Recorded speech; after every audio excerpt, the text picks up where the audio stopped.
Welcome to ज़रूर life style. अस्सलाम वालेकुम जी। मैं बिल्कुल ठीक ठाक खैरियत से, उम्मीद है कि आप सब भी बिल्कुल ठीक ठाक खैरियत से होंगे।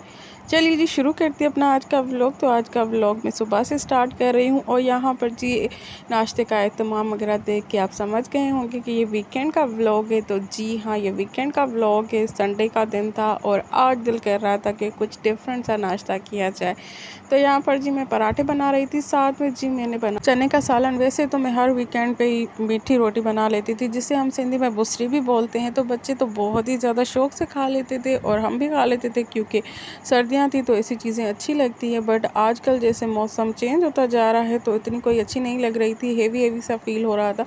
तो आज मैंने सोचा कि बस ये चने का सालन और पराठे बना लिए थे, और जैसे ही पराठे तैयार हो गए थे तो उसके बाद मैंने चाय बनने के लिए रख दी थी, क्योंकि जी कुछ भी खा लें, फास्ट फूड खा लें, देसी खा लें, बट चाय के बगैर गुजारा नहीं होता। कुछ भी चीज़ खाओ, चाय मस्ट है नाश्ते में।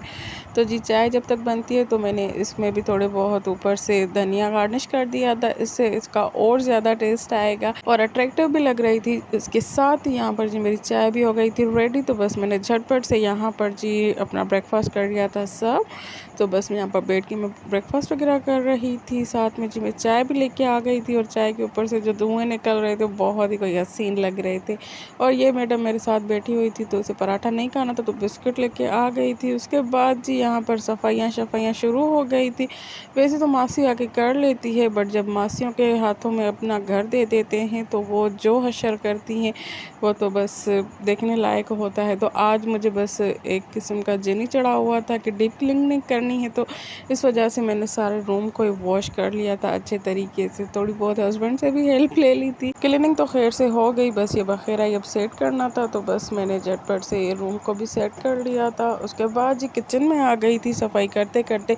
लंच का टाइम हो गया था तो मैंने सोचा कि झटपट से कुछ क्विक सा बना लेते हैं। तो यहाँ पर मेरे पास गोभी ऑलरेडी कट की हुई फ्रीज़र में पड़ी हुई थी, तो मैंने वही निकाली, जल्दी से वॉश कर लिया। साथ में जी यहाँ पर मैंने प्याज कट करके ब्राउन होने के लिए रख दी। जी आप सबको भी अभी समझ में आ गया होगा कि मैं सारी की सारी वेजिटेबल्स उसी दिन कट करके फ्रीज़ क्यों कर देती हूँ। इसीलिए क्योंकि कोई भी काम अचानक से निकल आ जाता है, फिर लंच में लेट हो जाती है। तो इस वजह से मैं कोशिश करती हूँ जिस दिन मेरे वेजिटेबल्स आए मैं उसी दिन सारी की सारी कट करके सेटल करके रख दूँ, ताकि बस रेडी टू कुक हो। जब मुझे लेट हो जाए तो बस निकाल के झटपट से मैं बना लूँ। तो जी इसका फ़ायदा ये हुआ, आज आपने भी देख ली। बस इसी वजह से ही मैं आप सबको भी बोलती रहती हूँ कि हर चीज़ प्री प्लान होनी चाहिए। गेस्ट भी अचानक आ सकते हैं, घर में काम भी अचानक हो सकता है, तो थोड़ी बहुत अगर प्री प्लान चीज़ें होंगी तो बहुत ही इजीली आप मैनेज कर सकेंगी घर को। या तो मैंने सुबह को सफाई वगैरह की थी, उसके बाद कुकिंग की, खाना खाया, थक गई थी तो बस थोड़ी देर सो गई। उसके बाद जी यहाँ पर था शाम का टाइम, तो यहाँ पर ये सारे बर्तन वगैरह वॉश किए हुए पड़े हुए थे, तो ये सारे मुझे सेटल करने थे। तो अभी ये मैं सेटल कर रही थी। ये छोटे छोटे काम भी सारे अगर हम थोड़ा बहुत इग्नोर कर देते हैं तो बहुत ही घर मैस लगता है। अगर हम टाइम टू टाइम करते रहते हैं तो बहुत ही घर आपका नीट एंड क्लीन रहता है। और जी ये सिंक तो आपको कभी भी खाली नहीं मिलेगी, कभी भी, चाहे जितने भी बर्तन वॉश कर लो, जितनी भी देर वॉश कर लो, बट लास्ट में एक प्लेट, एक स्पून, एक गिलास हमेशा ही रह जाता है। हर घर की यही कहानी होती है। तो जितने भी वॉश कर लो, चाहे जितनी भी मेहनत लगा लो, बट आपकी सिंक कभी भी खाली नहीं होगी। तो मेरी सिंक पे भी हमेशा ही मौजूद होता है कुछ ना कुछ। उसके बाद जी यहाँ पर मैं आ गई थी आपको दिखाने अपनी फ़िश। जो पहले वाली मेरी फ़िश थी गोल्डन कलर की, वो बेचारी मर गई थी, पता नहीं किसकी नज़र उसको खा गई थी। तो कुछ मंथ मेरे पास अभी फ़िश नहीं थी, तो मैं बहुत ही ज़्यादा बोर हो रही थी, क्योंकि आप सबको मैंने बताया कि मुझे पेट का बहुत ही ज़्यादा शौक़ था। तो कोई पेट रख नहीं सकती, तो बस ये छोटा सा ही रख देती हूँ। उसकी केयर करना बहुत ही ईजी होता है और मुझे भी बहुत अच्छा लगता है। और जी यहाँ पर सनसेट का टाइम हो रहा था, बहुत ही कोई अच्छा लग रहा था। कपड़े भी मासी ने वॉश करके बच्चों के यहाँ पर ड्राई होने के लिए रख दिए थे। उसके बाद जी मुझे याद आ गया कि तफरियों में मैंने तो दूध रखा हुआ था चूल्हे पे। जब दूध को ना देखो तो जल्दी से वो बॉयल होके बाहर आ जाता है, और जब उनके सर पे खड़े रहो तो बॉयल होने का नाम ही नहीं लेते।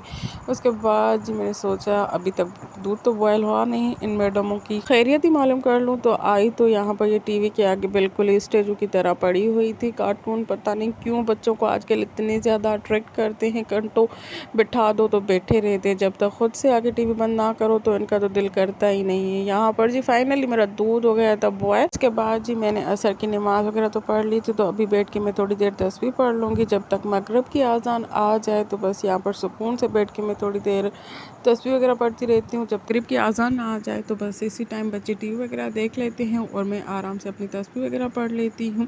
और जो हर कोई आजकल कह रहा है कि रमज़ान की तैयारी कर रहे हैं, रमज़ान की तैयारी कर रहे हैं, तो तैयारी तो कोई भी नहीं कर रहा, बस खाने पीने की तैयारी होती है। वैसे तो हम कहते हैं कि हम रोज़े रखेंगे, कम खाएंगे, इबादत ज़्यादा करेंगे, कम खाने की बजाय हम और ज़्यादा खा जाते हैं और पहले से इतनी प्लानिंग करते रहते हैं कि ये खाएंगे वो खाएंगे। तो जो असल चीज़ होती है रमज़ान का, जो असल मकसद होता है, वो तो हम बस भूल ही जाते हैं। बस वो तो एक फॉर्मेलिटी होती है, बाकी असल मज़ा हमें बस खाने पीने का ही होता है, उसी का ही शायद हम वेट करते हैं। बस हर किसी की अपनी थिंकिंग है। बस अल्लाह पाक हम सबको हिदायत नमाज कुरान का पाबंद करे और रमज़ान के रोज़े रखना नसीब करे, आमीन सुम्मा आमीन।